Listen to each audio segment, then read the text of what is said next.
On this episode of the Film Crux Podcast, we have YouTuber and content creator Josh Olufemii.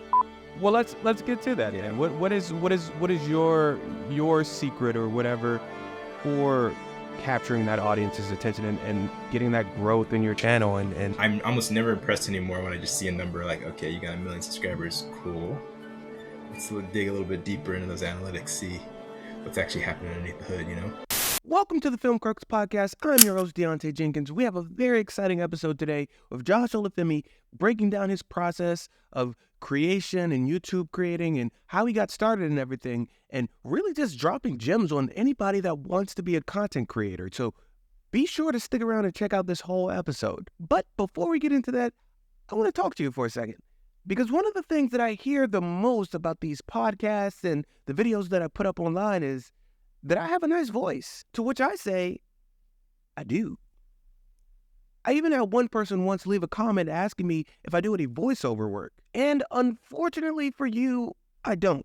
But fortunately for you, our sponsor for this episode does. And that sponsor is Voice123. Now, for all of you disappointed that I don't personally do voiceover work, Voice123 has a large database of people that do. And it's really simple to use. You just go to voice123.com and browse their library of voice performers. And you can even listen to samples of the voices so you can make sure you're getting exactly what you're looking for. Now, they have voices from all around the world, and once you find them, all you have to do is contact them and then pay. It's really that simple. So, no, you can't have my voice, but you can have many, many more with Voice123. Some would even say better. I mean, some would say. So head on over to voice123.com to step up the quality of the voiceover work in your videos, your films, your advertisement, and whatever else you could possibly need voiceover work for.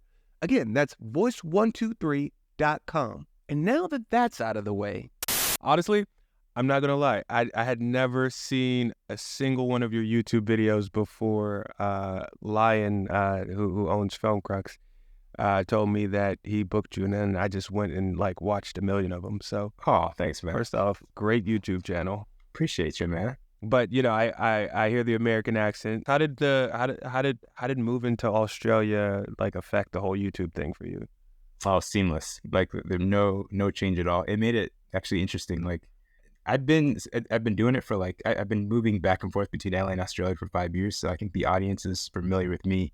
Kind of always being here for some reason, shooting wherever I can. Was it when you went out there to visit, or you just decided to move to Australia initially? I went to visit. So basically, one of my friends flew me down to do a film project for him. That's the very first time. And then the other times were just because my fiance is out here, my business partner's out here. I met my business partner at random. He was apart from any of the other people I know from Australia. He's another American that happens to live down here. So I am curious though, being a young creator on YouTube, but a film creator on YouTube, what made you want to go that direction with putting out all of your content on YouTube? Because that's completely different from the filmmaking world. Well, not completely different, but it's very different, a very different style of content that you're putting out than, just regular movies. Yeah. So I'm definitely a short form person as far as the content I make. So be it music videos, ads, other social media content. And my decision to start making YouTube tutorials specifically came from a background in teaching. I taught for 3 years at this community college out in Santa Barbara, if you know where that is. It's Southern California. Yeah. Mm-hmm. Okay, cool. So beautiful Santa Barbara City College out by the coast. And so I taught there for a while, had all this curriculum. It was actually there that I learned how to teach. I was always into film production, didn't know that I could teach it till I kind of learned how to teach, being a teacher there.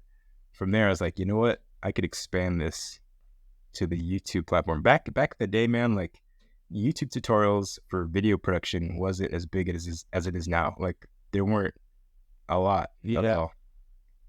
6 years ago, I think was when we started. Definitely got in kind of early because I know for me when I was, I guess I've been filmmaking professionally for 12 years now, and a lot of what I learned in the first like 4 or 5 years was all like in-person stuff because I couldn't find, I mean, I could find little things here and there on the internet, Yeah. but I couldn't find as much as I wanted to online. Now, if I have any kind of issue at all, it's just like automatic, go to YouTube, and whatever issue I'm having is It's amazing. I think the competition that's come in the market, it's made all the content better. yeah, no, for sure, because everybody, it's not just tutorials. It's different perspectives on how to get things done. So that's the great part. You're not just getting one very shallow view of how to make a movie or how to put a music video together, how to do a production or anything like that. You're getting so many different experiences and ways of getting things done. I think that's great. And what you've done with, you built a whole team around what you're doing, which is kind of amazing.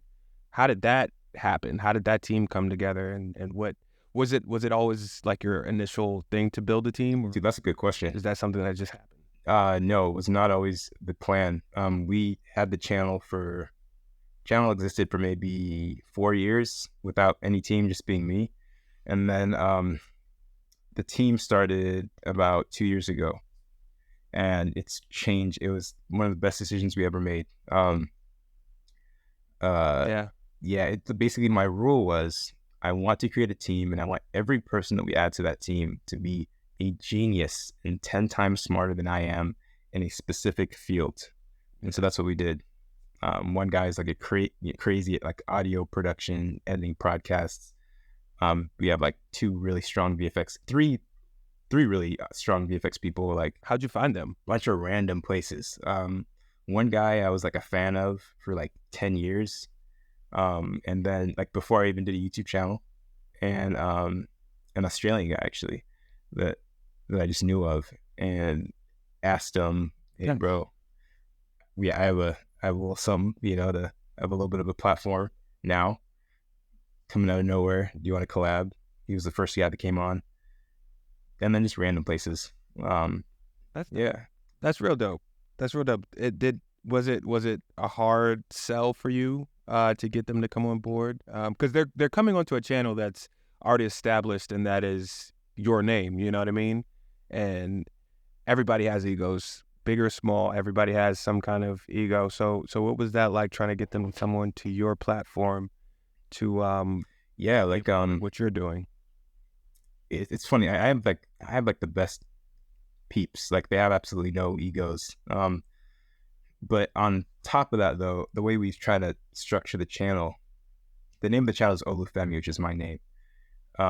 But I think the vision of the channel is that it is more of a platform within a platform, if that makes sense. So it's not the Josh show. It's the I try to make it really be the show of the entire team, if that makes sense. So it's very apparent too with how the team is. Like I said, we brought people on that were doing big stuff before they even came to the channel, right? So you could just tell by the quality of their content and the excellence that they put into the content that they know what they're talking about. A lot of the time, more than even I know what they're talking about, So it works out well. Filmmaking in general is a team sport, so it's always great to have a team that gets along and that works well together and everything like that, because I'm sure you've been a part of projects where the team just did not gel that well. That's literally the worst thing ever. Let me back up for a bit. So you started teaching, you said. What? Oh yeah. You didn't know how to teach before you started teaching. So how did that happen? How did you even get a job to teach if you didn't, have any kind of experience teaching or even know how to teach? I got the job through a friend who was teaching there, and there was an interview process. They knew that I knew what I was talking about, that I had experience in the field, and I think they specifically, from what I remember, that they said they were looking for someone. They'd rather have someone that was in the industry rather than like a career teacher. And they knew that if they were to find someone that had a career experience, they most likely may not know how to teach. And so they would be willing to teach an expert rather than make a teacher an expert, if that makes sense. So I ended up working. No, yeah, that makes perfect sense. It's like there's a lot of like sports movies where they'd rather cast an athlete and teach them how to act than teach an actor how to be an athlete. It's like Armageddon, like teaching the miners how to drill on the moon so they are astronauts how to. Exactly. That kind of thing, which makes absolutely no sense. You're rather than teaching an astronaut how to drill, teaching a miner how to be an astronaut makes no sense. Makes absolutely no sense, and it makes your life way harder. Yeah. But that's cool. So you were working in the industry. What were you doing in the industry before you started teaching? Barely, man. I mean, I guess technically. So like, I mean, that was a while. That was like 6 years ago. How old was I? Early 20s. So I was, I'd done a few things. Like, I'd interned at Riveting Entertainment, which is kind of like a big deal in the music video space. I had done, we had done some projects for some A-list people, like small music video projects, me and my bro. I guess I was in the industry as much as, a lot of young folks out here, getting cool gigs every once in a while. You were really still like getting into the industry. Yeah. Just like you weren't even like established yet. No, not at all. Not at all. I was blessed to get that job. Like, when I got that job, that was my main income. Like, it's not like I was like making a bunch of money outside, but I had experience. I was out of school. It worked out. Right. Yeah. Did you went to film school or you No, went to college? Right. I got a BA in marketing actually at a college up in Oregon. Well, that makes a lot of sense for what you're doing now. Yeah, no, worked out kind of.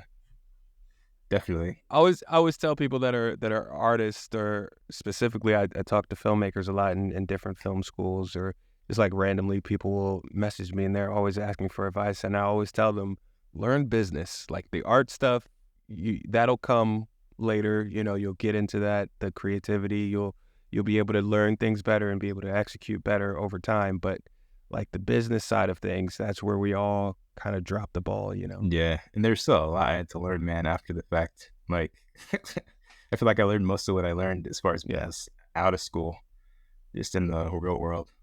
Yeah, especially with like your YouTube channel blowing up the way it has. What was it? Was it an initial success? Was it something that you saw like within the first year you were like, oh, okay, there's something to this. I can actually do this. It kind of was. Like, I mean, if I was just really honest, I'd love to see way more growth now than we're getting currently.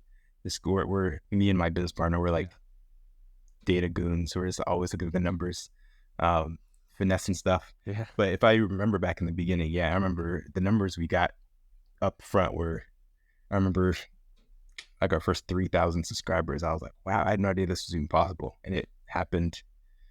How long did that take for your first I don't remember. 30,000? Actually, no, I was thinking 300. 300 took like maybe, it's been so long. It's maybe 2 months or something. Like these numbers were so massive at the time. I remember getting to my first 10,000. No, I remember getting to my first like 1,000 then 10,000. That was like the hardest. And then after that, it seemed way easier. Like you kind of got that flow.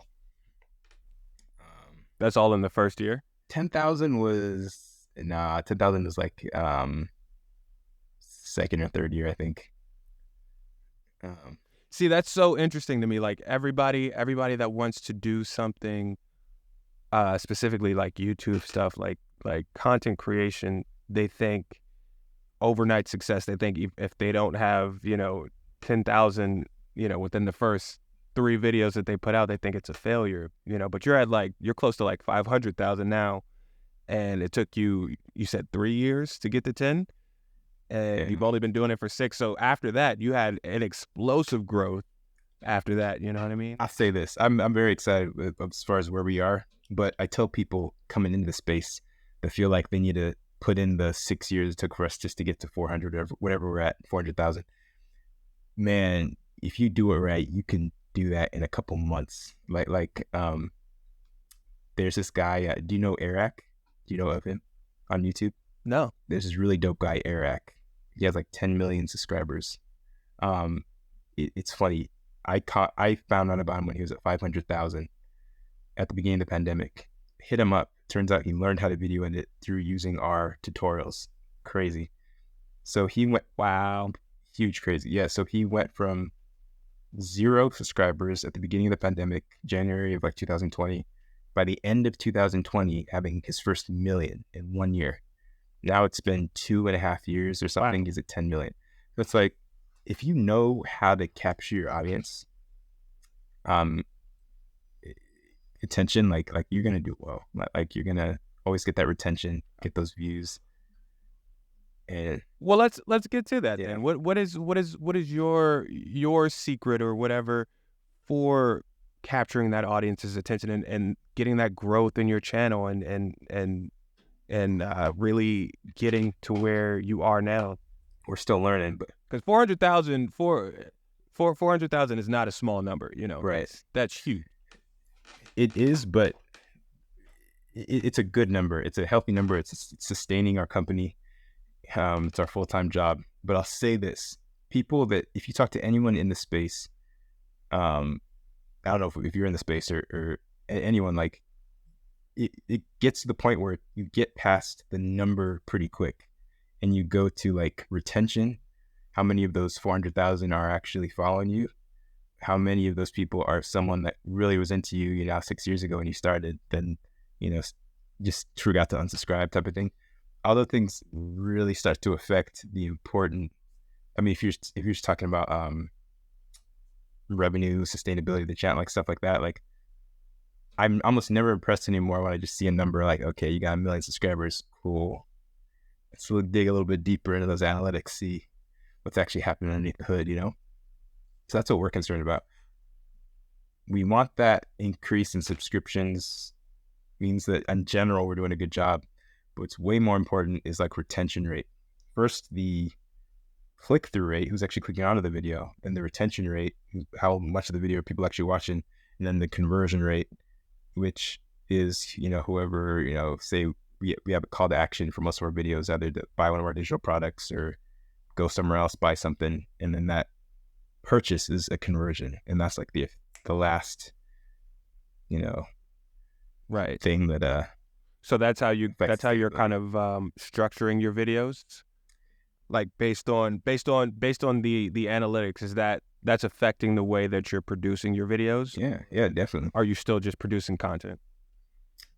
Oh, okay. As far as what we choose to produce, like, so if you've been doing tutorials from the beginning, but once you started to see that the analytics, the retention rate, the conversion rate, and all of that, what changed the videos? Like, how we edited tailoring it toward content for sure, as well as how we edit videos. So I used to be really big on like, I want the branding to be like, I want my channel intro used to be like almost 10 seconds or something.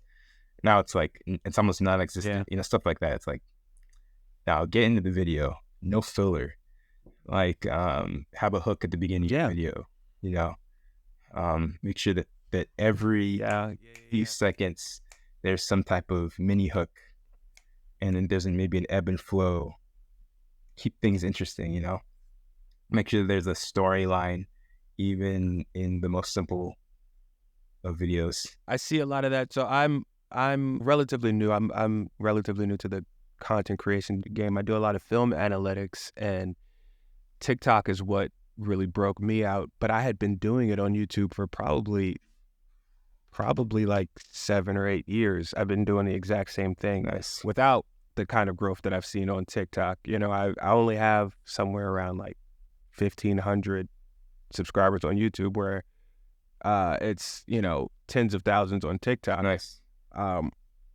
I think it's like 80,000 or close to 80,000 now on TikTok or something like that. But seeing that kind of growth and what works and what doesn't work, it is that getting that attention in the first few seconds. I was just like you with I need an intro. I need to introduce who I am. I need to have some kind of like, theme song type of crap, like that stuff. And, you know, that's good if you have people that already are into what you're doing, right? But that's not going to get you any new people. Yeah, exactly. Dude, yeah, you hit it right on the nail. When did you learn that though? When did you realize that? Kind of recently, man. Like, I feel like I really got into that stuff within the last 2 to 3 years. Business partner really played a big part in that, as far as that was his area of expertise. Yeah, it's been good. It's been really, really good as far as keeping the audience actually interested in what we're doing and keeping stuff from going stale. So you say having a hook every few seconds. Like, what do you if you're doing a tutorial on editing, you know, how are you hooking your audience every few seconds?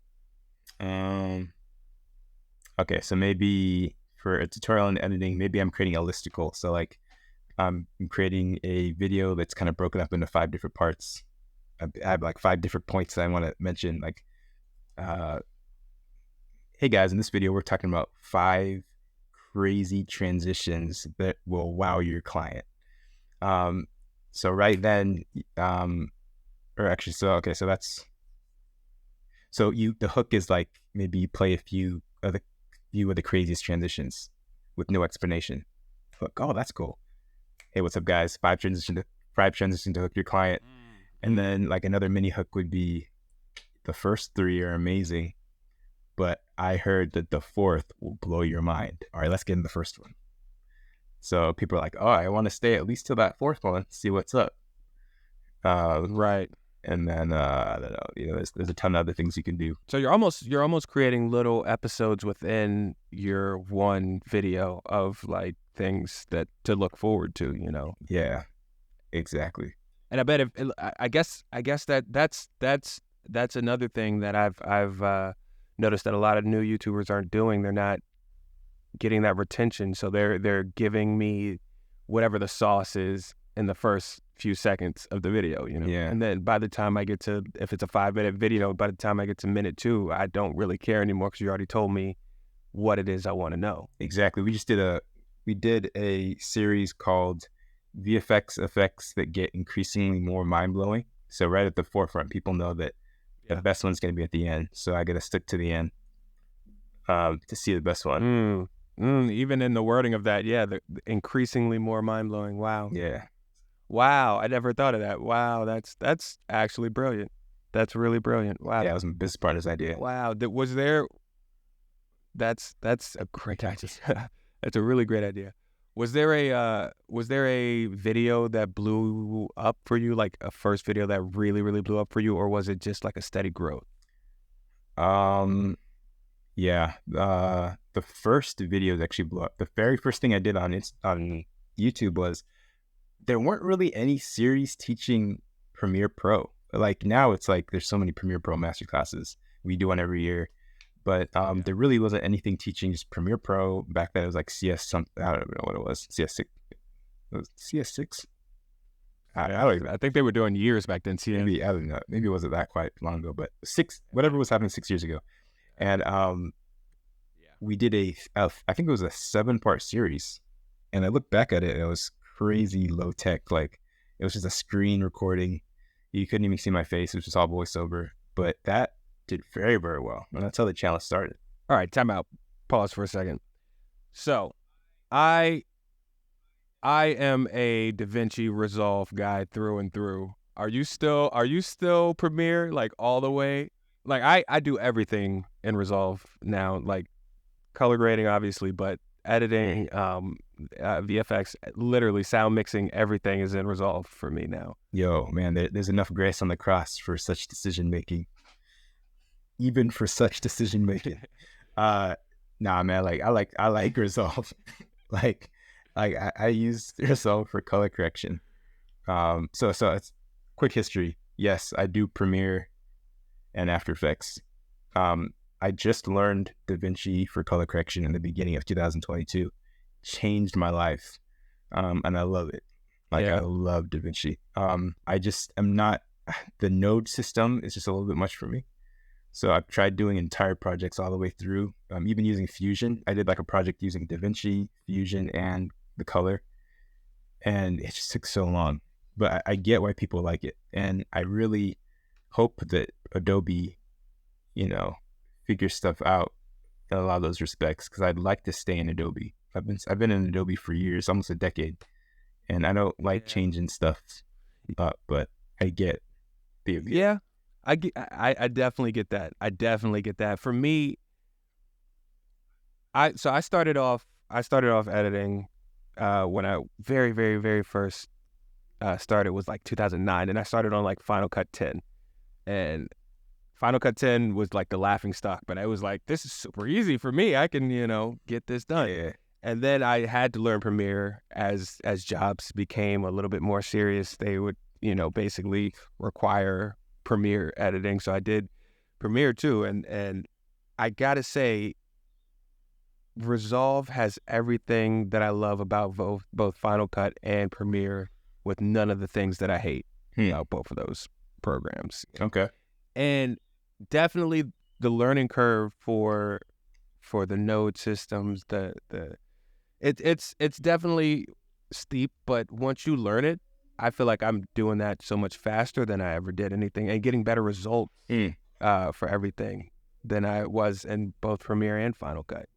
But again, that's my personal experience. Yeah. I feel like Adobe is kind of, in the past like 5 years, kind of dropped the ball, and Blackmagic has kind of picked it up where they dropped it and has taken it so much. Here's what I'll say though. I don't think that's a bad thing. Going back to competition, right? What does competition do to a market? It makes things cheaper, and it brings the quality up everywhere. So I'm so glad Blackmagic came in and did that. If Adobe owned the space, everything would have sucked. Think I started out Final Cut 7 back 10 years ago, whatever. First Final Cut 6 and Final Cut 7. Then when Final Cut 10, that little dumpster fire happened, I switched over to Premiere. But what did that do? That made Final Cut X better. Now Final Cut X is pretty good, like really, really good, as far as like I've been told. It is. It's very good. Yeah. It's very good. I haven't used it in like 2 or 3 years, but it definitely has improved. The last time I used it, it was way better than it had ever been. Yeah. Which you're right, that competition has definitely raised all boats, and I really think Blackmagic is putting a lot of pressure on both Apple and Adobe to make their stuff better. That's good. Specifically, you get so much even in the free version of DaVinci Resolve that I think, having to pay, I think Final Cut is like $300 or something up front. Yeah. And, you have the monthly subscription for the Creative Cloud, which I still have because I do a lot of photo stuff and I need all of the Creative Suite stuff. And I'll still jump into Premiere occasionally. But it's so great, man. It's so great. DaVinci Resolve. I'm really beating the drum of Resolve right now. Man, keep doing it. But yeah, it really changed my life. It really changed my life, and it changed everything from the ease of my editing to the way the final product looks. It's just completely different. I like the color space. I don't know if it's called the color space, but I love how my colors look in Resolve when I'm in it. Yeah, the color science is Blackmagic has their own color science that you can apply to most camera systems. But there's I don't know what they do, but there's something that working within any camera's color space just seems easier in Resolve, But that being said, would you not switch necessarily, but if the industry moved that way, would you like the content that you're creating, would it also go towards Resolve rather than just staying with Adobe? I guess it would have to. Like, I wouldn't be a pro teacher because I wouldn't be a pro teacher in Resolve. I've been doing Adobe for all this time, so I'm an expert video editor in Premiere. I know that inside out, just like you probably do. I can teach with my eyes closed. I could not teach Resolve in the same way. I'd probably maybe if that actually happened, Yeah. I have to move on to some other type of content. But yeah, it is what it is. I like seeing the industry move. I don't see Adobe failing anytime soon, but Adobe has a lot of money. there are options now. Yeah. Definitely. Even if Adobe, even if the video side of Adobe went down, the filmmaking video side went down, they have so much in the photo space that they could probably just prop it up and use it as a loss leader. I guess, yeah. I would hope they would never do that for video. I don't think I don't think they would. I don't think they're gonna. I think all they're gonna do is they're just gonna feel the pressure from all these other companies and make themselves get better. They have the investment capital, like they have the ability to do better and continue to do better. And I don't see any pressure as being. I'm waiting for them to actually. I really am waiting for them to. It's the improvements haven't happened as quickly as I would like to see with Adobe, because I do love Adobe. Like I said, I still use Adobe products daily. I really do love Adobe, and they were the industry standard outside of Avid, of course. But for the day-to-day filmmakers, not the multi-million-dollar budget filmmakers, Adobe was the king for over a decade probably. Yeah. So I would love to see them and Final Cut do great. I want the best products out so I can pick and choose what to use and when to use it. Yeah. Final Cut can die though. It's all good. I'm good at Final Cut.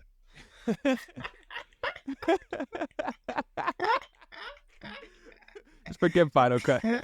No more Final Cut. Competition. All competition is good. Bring it all in. I think the thing that really sets Blackmagic apart is they're getting everybody when they're first starting now, because you have the free version. Yeah. They're an Australian company?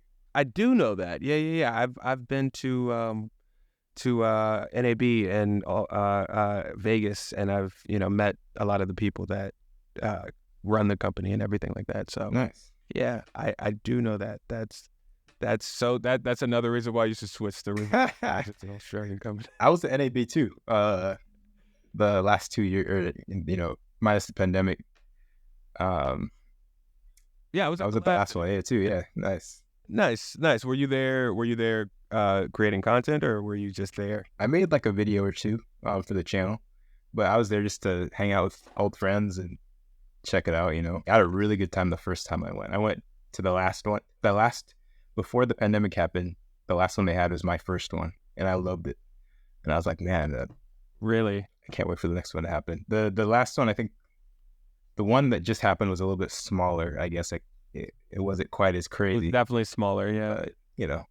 It was smaller. I don't think nobody really brought out any kind of groundbreaking products or anything at the last one. Yeah.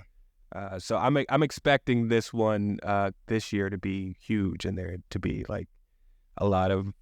Speaking of Blackmagic, there's this rumored full frame Ursa that they're supposed to be doing.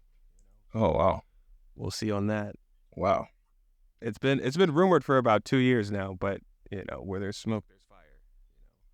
Dude, I'm so behind on my. I would assume that's coming around. I'm so behind on my camera knowledge. I used to be so into like equipment, like top, like I know all the new cameras coming out. Back when it was just like Canon and first for video, it was just Canon and Nikon, and then no one used Nikon for DSLRs. Yep. And Nikon kind of went to the wayside, and then it was Canon and Sony that were competing against each other. And Canon and Sony, Panasonic, the Lumix, they started competing against each other. Yep. And then now we have Blackmagic, Fuji, kind of, I guess. Red. Fuji's doing more still stuff, I think. Red is that's a different ballpark. Red is competing with Ari, But now with the Komodo, they kind of went down to start competing with the rest of the folks. The Komodo, yeah, you're right, they did. You're right, you're so right. The Komodo did, because the Komodo's only what, 5,000? It was 6,000. It was first out, but maybe it's cheap. It's probably cheaper now. Yeah. That it's around the same price as the Ursa. I know that, Mm-hmm. and as the I think this Canon C200 or C300, one of the two. Yeah. It's around the same price as that. But I'm lost now, dude. I'm totally lost as far as like there's all these new. We're doing different things now, you know. Yeah. There's with what you're focused on now. It's you don't have to be so gearheady, you know. And I don't think anybody should be that focused on. There's a new camera every day. What do you think about this though? I think that back in the day it was way more important than it is now, because now most cameras are relatively good. Like I think based on competition and prices going down, all the specs kind of just rising. For $1,000, you can get a pretty good all around. So I use a Sony 6400, which is a few years old now. It's maybe about $1,000 US, and I use it for all my tutorials, all my kind of fun, you know, artistic shoots. Like, it's great. Yeah, and that's so true. I shoot on Blackmagic cameras, which is why I got into Resolve. But the camera that I'm shooting on right now. This is a Pocket 6K, which is a $2,000 camera. You know, what I mean? Not crazy expensive at all. And I have a few Pocket 4Ks too. Nice. But the image quality I can get out of it is great. You know, and as time has gone on, the more important thing I've found is learning how to actually color your stuff to get it the right way. Because everything's shooting 4K and above. Resolution doesn't matter, you know, and the sensor size doesn't matter as much as people like to make it seem, you know. So if you're getting a good, clean image, you can really get something good out of everything. Yeah. And you're making your YouTube videos on a camera that if you told, you know, the day-to-day gearhead filmmaker that you were shooting on that, they would laugh at you. Yeah. But I think more important than the actual camera is learning one, the limitations of your camera, but two, learning how to light, learning how to color, learning all of that stuff and make it actually look as good as it possibly can. Yeah. Learn storytelling, you know. There's so many movies that were shot on crap cameras, you know, for their time, not just for their time, just crap cameras, period, you know. But they know storytelling. They know visual storytelling. They told a compelling story without having to have the most expensive gear, you know. True, dude. That's more important. Yeah. That's the thing that separates the greats from, you know, the people that get lost in the shuffle. I just think it's so amazing though, man. Just like taking all that to account, it's still amazing just to see how far we've moved as an industry in just the last 5 years, dude. Like, I remember my first camera was the Canon T2i. That was my first camera I actually ever owned. And what was yours? Yeah. I had a T3i actually. That was like the first like DSLR. How much did it cost you? I want to say like $500-600, something like that. So it wasn't ridiculous. Mine was $700. I paid $700 for a new Canon T2i back when it was like a newish. Maybe it was a year old or something. And now it's worth like $20 or something. You know, they'll probably give them out for free on Craigslist. But like at that time, like that was such an amazing. Like I was just like, wow, like look how crisp everything is. Like I was going from like using mini DV tapes and like when I was in college, like man, and then you look at how far we've got now. It's like, man, I remember like, Canon T2i. You look back at it now, it's like there's all this moire when you shoot anything detailed with lines, you know. Like low light was horrible, but yeah, dang man, it's crazy how far we've come. But that was the thing at the time. Yeah, the amount of people that shot on the Canon T2i. I think everybody I knew at the time. That was when the T2i and the T3i were really popular. That was when I was like 17, 18 years old, and like really trying to make moves professionally. And it's crazy, that camera, the T3i, that got me so many professional jobs. Like the crap that I shot on that. Like looking back at it now, I'm like, how did anybody hire me when I was shooting on this camera? You know what I mean? but that got me so many professional jobs. Oh yeah, It's crazy. because look at the alternative. Like I remember back in the day, just having depth of field was like the big thing, right? Like just having a lens. being able to, Yeah. exactly, having a lens. I remember I was in class once, and we were also shooting on mini DV tapes, and this guy came in. He had big money. He came in with the 5D Mark III when it first came out, and I was like, "Oh my God, what is this? You can change the lens. This looks so crazy." And all I could afford was the T3i. I was like, "This is the closest thing I can get." Yeah. But those things like really blew. Shooting in HD at the time is just like mind blowing. Wow. Yeah. Mind blowing. I know, dude. That's so crazy. It's so now HD looks like crap. You have to have UHD and 6, 8, 10, 12K. It's crazy. Even think about codecs. So crazy right? how you're right. Codecs. What kind of ProRes wasn't something you could shoot from a camera. I mean, maybe you'd convert it onto ProRes. No, after convert it the on a fact, computer. but you could never get that out of a camera. Digital camera. No, not unless you were shooting on like an Alexa. Right. Back, I guess if you had that money, yeah. But, right. I never saw that. Like, man, I remember. I don't even know if like the Reds, like the original Reds, I don't even know if those shot ProRes.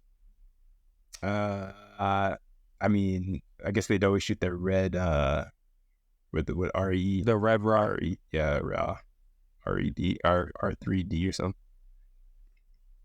Yeah, R3D. Yeah, it's amazing, man. It's amazing. It is. It's really crazy. That era of filmmaking was so vital. We'll never have another era like that where everybody's, just like the discover. I don't think technology is going to grow in terms of cameras. I don't think it's going to grow at that rapid pace ever again. I don't know. Who knows? We're getting to.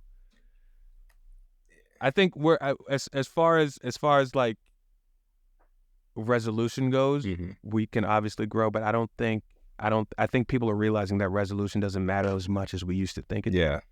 Because we've gotten there. I think what's growing now, we've gone there. We have, the Reds are shooting 8K, the Ursa is shooting 12K, it's like we've been there, so I think the biggest thing now is all software stuff.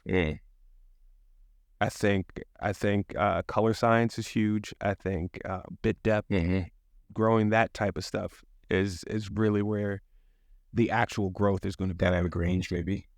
Just seeing all the detail and every exposure at the same time, maybe. Yeah. Even that would be that. First off, that would be amazing if we could get dynamic range closer to what the human eye could see. That would be crazy. But yeah, that seems like it would take forever, because I think the camera, the digital camera sensor with the best dynamic range is right now, if I'm not mistaken, is the Alexa 35, and that's giving you like 16 stops or something, like 16 or 17 stops, something like that, which is still not even close to the human eye. But remember what you were saying about software too, because you know how the iPhone does it. The iPhone uses software to basically like just smush everything together. Yeah, give you almost like a fake dynamic range. I almost wonder if the software capabilities of cameras ramp up so that it's actually literally taking all these exposures at the same time and does the math in real time. But with the sensor, only thing with that when you're shooting, only thing with that when you're shooting video is I would assume that the file sizes would be crazy huge. And I guess that's what RAW is doing, though. It's taking multiple exposures, and then you can control all of the extra stuff later. Okay.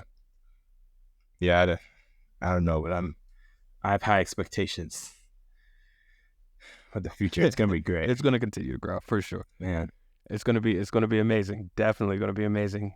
It's definitely good. So speaking of the future, let me get back on track. What do you think the future is for your channel right now? Do you have like actual Do you plan out what your next steps are as far as growing the channel and what you're trying to do? Yeah, like for the future, I think we're moving towards edutainment a little bit more than we have in the past.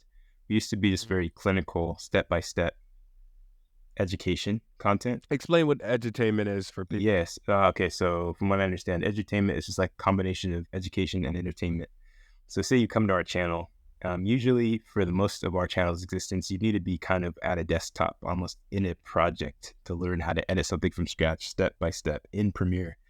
Now it's like, you know what, maybe you just have your mobile phone, your cell phone, and you just want to watch, that video, the VFX effects that get increasingly more mind-blowing, that's a popular series. Just enjoying it, you're in that space, you enjoy VFX content, but you're not necessarily working on a project. You just want to be entertained a little bit. You want to cater to that as well. Yeah, that makes sense. Are you, so you're talking more like doing short film type of things that are kind of tied into the more educational side of what you're doing, or is it making the more educational side more entertaining? So we always want to make our educational content more entertaining. The clinical stuff when we're actually walking through a process as far as how to do something in like Premiere or After Effects. We're always trying to improve that. But apart from that, we want to inspire people as well. So we want to educate people, but we also want to inspire people. So we did one listicle that was just about amazing Blender effects that are awesome. We've never taught Blender yet. But we want to inspire people to, possibly, I don't know whether they want to learn it or not, just what the potential is as far as what people are making. And it's just another listicle that we made not too long ago. Yeah. Yeah. That's dope. At this point, would you consider yourself a YouTuber, not a filmmaker, not a videographer? I've never been a filmmaker. I've never been interested in filmmaking. Really? That's so interesting. Wow. I've never been interested in filmmaking. I've been interested in making documentaries, which I guess is kind of filmmaking, but it's different. I guess we're all YouTubers. Like my goal was for a long time to transition the entire YouTube channel away from educational content and just making like edu-docs, if you want to call it that. Like I still am. I'm really into. I remember we did like this whole series on like K-pop and how it like is like shifting the music video budgets have dropped in the recent decade. Now they're getting a little bit higher. K-pop. The whole premise of our mini doc for that one was K-pop was the main thing pushing budgets higher just because of expectations, and it's amazing. I was like, man, I wish we could just do this all day, like just documentaries about the industry. So we're still figuring out where exactly we're gonna take that, but I have never been interested in making feature-length films or even short films. So that's so interesting that you're affecting filmmakers so much by the content that you're creating and what you're teaching them, and you've never even had that big of an interest in doing it. So how did you start to learn all of this stuff? How did you start to learn the editing and the After Effects and music videos? Music videos have always been my passion. It still is. I freaking love music videos, man. Like I used to just watch them for hours. That's how I started. Yeah. Started all my people I look up to, music video directors, still to this day. Well, that's where it definitely started. Who are they? Ooh, man, don't get me started. Who are the music video directors you look up? Colin Tilley. Give me your top 5. We got Matt Alonso, #1 mentor. Colin Tilley, Clarence Peters, Meji Alabi. These are people you may not know about. These are all people in the American space and the Nigerian space. Just killing it right now. I think that's so amazing. I really do. I don't hear a lot of people that, I hear a lot of filmmakers that do music videos, and they're on their way to doing shorts or features, but you don't see a lot of people that's their passion, and that's so dope. Do you still shoot any music videos now? Have you done it in a while? I've never been a crazy talented music video director. Like, I've done a few Really? for sure, but I've seen myself more as like my skill is to document the legends. Like if you look at even my content on YouTube, like I've had some pretty big budgets as far as music videos, but I've never seen myself as being able to compete with some of these people I look up to that have been some of my mentors that I freaking love. My skill set is like going back to documentaries, making educational content, making curriculum, teaching things. But the passion's always there. Was that what was the question you asked me? Like, did I do music videos No, full time? that was, well, I asked if you've done any recently. Oh, oh yeah. So recently, recently I did you can look it on my Instagram. I shot it in 30 minutes. Because it was my first time really using the Insta360 camera. I used my combination of my Sony 6400 and my Insta360 camera, and I shot a music video, more the chorus of a music video here in the city in Brisbane. It ended up looking pretty good. It looks like people were like, "Oh, how do you learn how to do it? FPV drone?" And you're like, "Nah, it's just a 360 camera on a pole, 3-meter pole." Yeah. Cut myself out using After Effects content aware fill tool, and the poles automatically cut out through the camera, and I look great. That's so dope. Yeah, that's so dope. Wow, I'm very inspired by your growth as a YouTuber and your growth with your channel and everything like that. Thanks, man. You guys are creating. Are you coming up with most of the content ideas, or is it more team based? My business partner comes up with a ton of them. Specifically, a lot of the more successful ones in the last few months. As far as the rest of the team members, they definitely contribute their bit as well. We have gone to more of a data-based approach as far as creating content as of the last 6 months. So that's been mainly just me and the business partner kind of casting vision recently, but everyone always has dope art ideas coming through the grapevine. We talked about this earlier, but the team aspect of it is really what amazes me, because a lot of people don't realize the amount of work that goes into putting out these videos, and doing it by yourself for so long. I'm sure you got that grind before you started to bring more people into the team and getting, relieving some of that pressure off of you alone. Yeah, it is a lot of work. Just for the audience's sake, like, how long would you say it takes to make an average video for you? A couple days. Like, I've always felt like I'm a slow editor. We've hired people that take less time than I do to make a video. So like, I'm not sure if I'm the thermometer to measure such things, but yeah, me, I edit slowly. I feel like sometimes I get distracted too easily, but yeah, I usually like the result, how it turns out. Are you going off of a script when you shoot, or are you going off? I do. That's crucial, to go off a script. I tell everyone, write everything out and read it, or else going back to retention, you're just gonna lose that retention unless you're just really good at speaking. Script it out. Unless you're doing stuff. I mean, there's very recently we did a few videos that there was no way to script it out, because we were like, for example, all the reaction videos, it's hard to script that out. You gotta react to it, right? But I will script out like all the intros for those videos. I'll script out the outro. I'll script out the ad read. I'll script anything that I can just to keep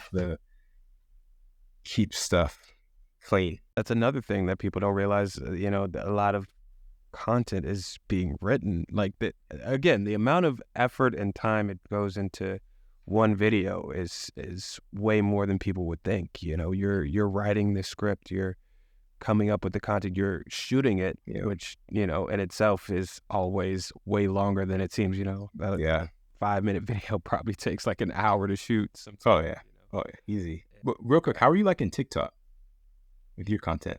What do you mean? How with what aspect of it? So real quick, what kind of content do you make on TikTok? Like educational content or entertainment stuff? Yeah, it's like film studies basically. I'm transitioning into more entertainment stuff.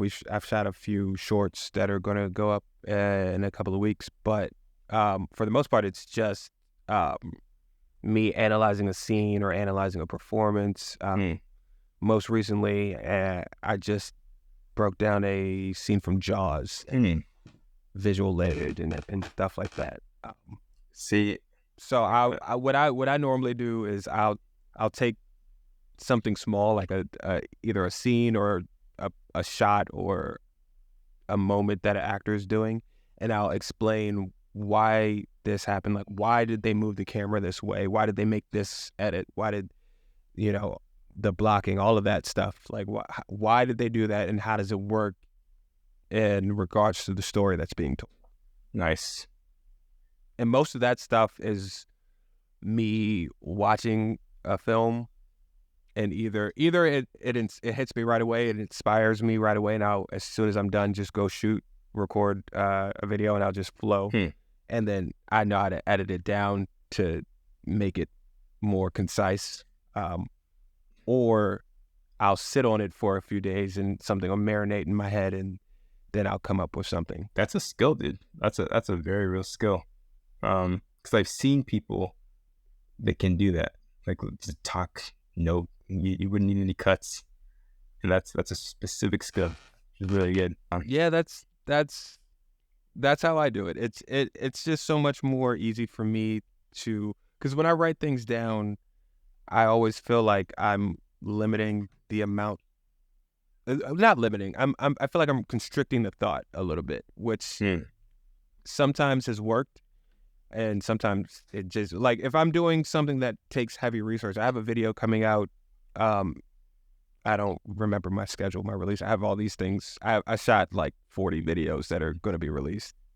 Nice. Periodically, but because I don't have time to just constantly record, so I take a big chunk of time, like 2, 3, or 4 days, and just do nothing but recording. But I have a video coming out on like the history of cinema. It's a series actually that I'm doing on the history of cinema, and it's about the transition from from silent films to sound. And that video took a lot more research, so I had to write things down because I didn't know the dates, I didn't know the technologies, names, and stuff like that. So I had to actually write those things down. But unless it's something like that, it's really off the top of my head. Dude, that's dope. It's freaking dope. And then you're funneling all that information into TikTok as well, which is like 60 seconds now, is it? No, it's 10 minutes now, but I try to keep mine 3 minutes or less. 10. I haven't been on TikTok. TikTok is really trying to come into the YouTube space. Okay. You should, if you're looking for more growth, you should take some of the stuff that you're doing and put it on TikTok. You know, now that you wouldn't even have to. Now that it's 10 minutes, I'm not sure how long your videos are on average, but now that it's 10 minutes, and you already have an established base of supporters, you can take some of that audience and move it over to TikTok, and that algorithm of TikTok just goes so quick. Yeah. That, you know, something literally for me, I think it was the third or fourth video that I put on TikTok, went viral overnight. And it was literally the very first week that I joined, or the very first week that I started posting. Just overnight, I went from 12 followers to 12,000 followers. Wow. Literally overnight.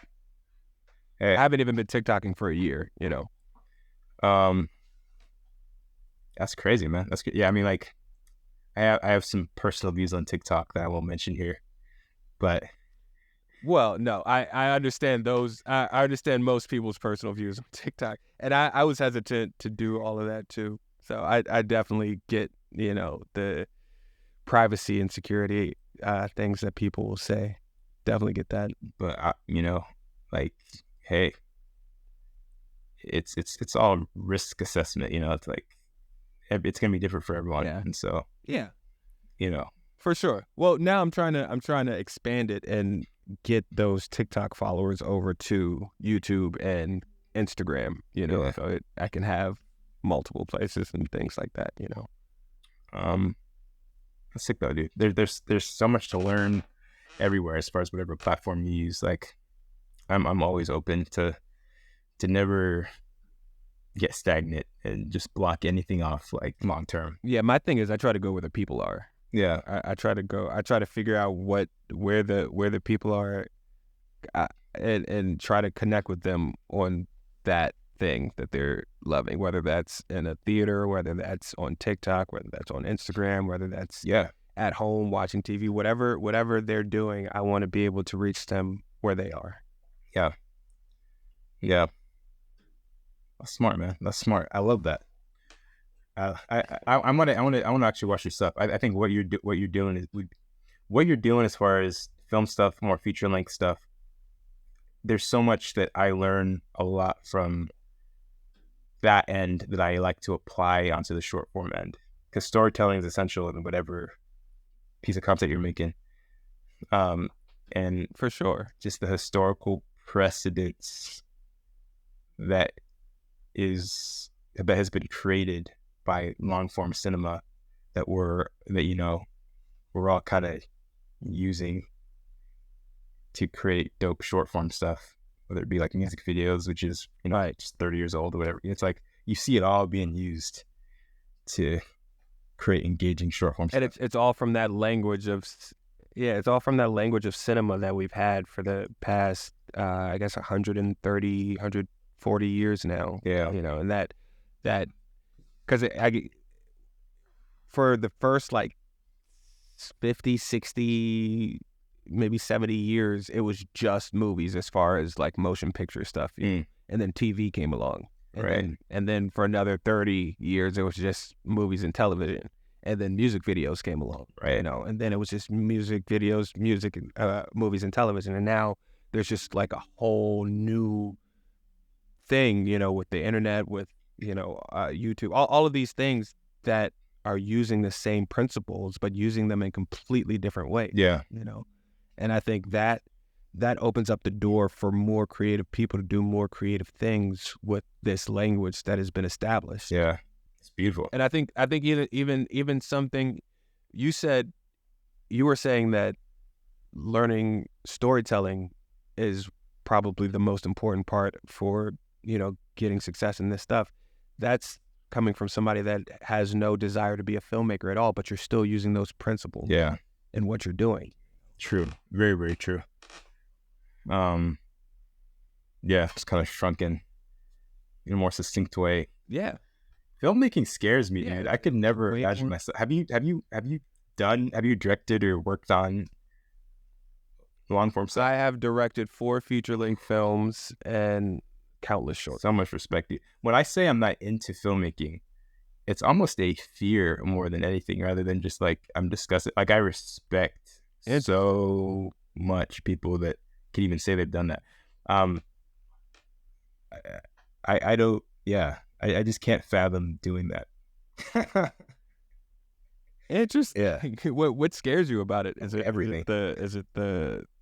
It's the necessity for so many different specialized factions to come together and work in a smooth way to create this final product. And if any one of those, whether it be sound department, VFX department, DP, lighting sucks, just messes everything up, the editorial, I'm like, man.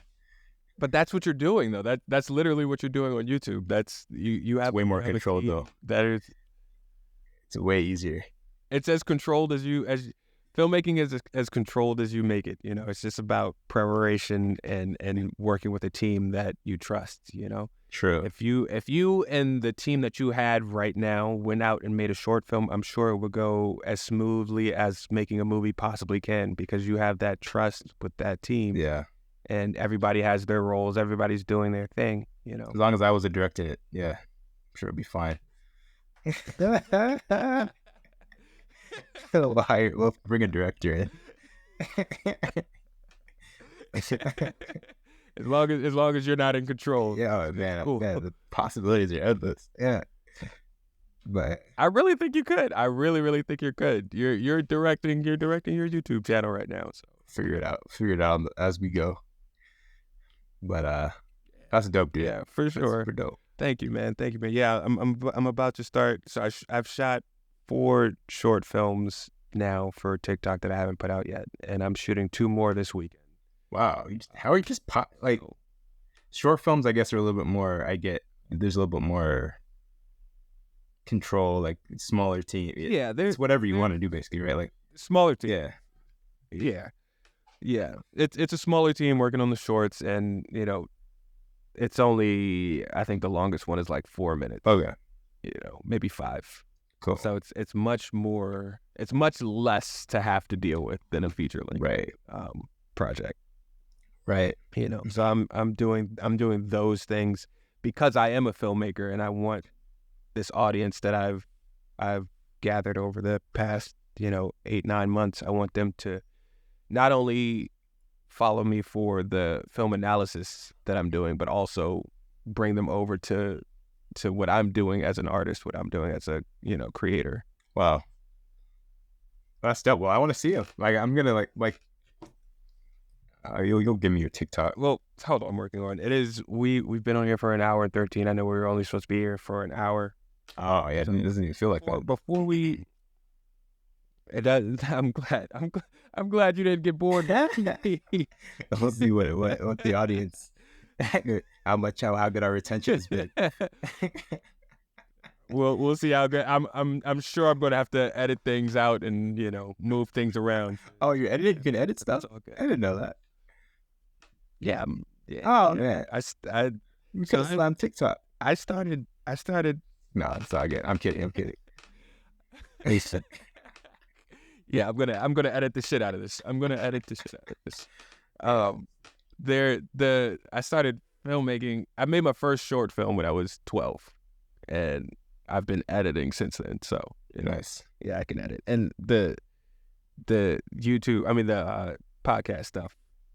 Our conversation was all over the place, so I'm gonna literally be moving things into positions that I feel are more create that narrative arc. That will make it flow better. Exactly. There's gonna be stuff that's gonna get cut out. There's gonna be like a complete. I always this is the second episode, so thank you for being our second guest, by the way. But with the first episode, I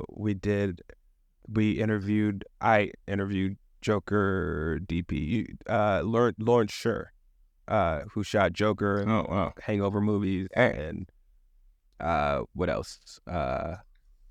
Black Adam, the most recent or the only Black Adam movie that did The Rock. He's done a lot of stuff. But I start off with like the most interesting part, like kind of like what you were saying. I just do that with a little cliffhanger. I have no idea what I'm gonna do. We should make some. We should make some hooks right now. I know we should make some hooks right now. What's some interesting secrets that you can reveal? No, that's what we did with him. He was giving like his testing process, and like he'd never revealed that before. So I just asked him, and that was like the hook. And then like his camera test before he goes out and shoots. I want to know from you some filmmaking tool or some video editing tool or anything that has helped you that is under $100. A tool, digital or physical? Either one. Okay, I'm gonna try to say something that's not pushing our own. The only thing I can think of is our own products right now. That's been that's been. Well, no. If you insist. All right, I'll try to think of something else too. But the first thing that came to mind was we have an amazing pack that just came out. It's called ePrism, It'll change your life. What it is it's a digital version of those famous prism lens filters that you've grown to fall in love with. It's the digital version. It's a Mogart in Premiere. It's the best. No one's really making them, but this is the best. There's only a few places that have even thought of making digital lens filters. Ours are the best, and they're the easiest to use. They're amazing. It'll change your life. LuxuryLeaks.com. Check it out. Story.luxuryleaks.com. Other than that, I mean, so there's this mic. This mic is like, it's been in the anyone that watches the tutorials would recognize this as the Zoom H1. We use this, like, been using it for 6 years. This has been my favorite audio recording device ever. It's like archaic at this point, but I still use it. It's so easy to use. The sound quality is why I keep using it. That's why I haven't purchased like a boom or anything professional looking. There you go, guys. The Zoom H1. Zoom H1N. Zoom H1N. That's Change dope. your life. That's dope. Well, thank you for coming out and being on the show with us. You know, we're literally on two different ends of the world right now. Oh yeah. Oh, this is great, man. Oh yeah. It was my pleasure. So that been loving the Film Crux content. And then I'm going to check out your dope feature film based TikTok content right now. Sweet. Yeah. Amazing. Awesome. Oh, thank you, man. Thank you so much. Yeah. Here at Film Crux, we're known for helping filmmakers take their films and videos to the next level, which is why we're proud to announce Film Crux Plus. Every Film Crux product for just $10 a month. Sound design, Foley, cinematic music, VFX assets, and more, all in one place. Your films will never be the same.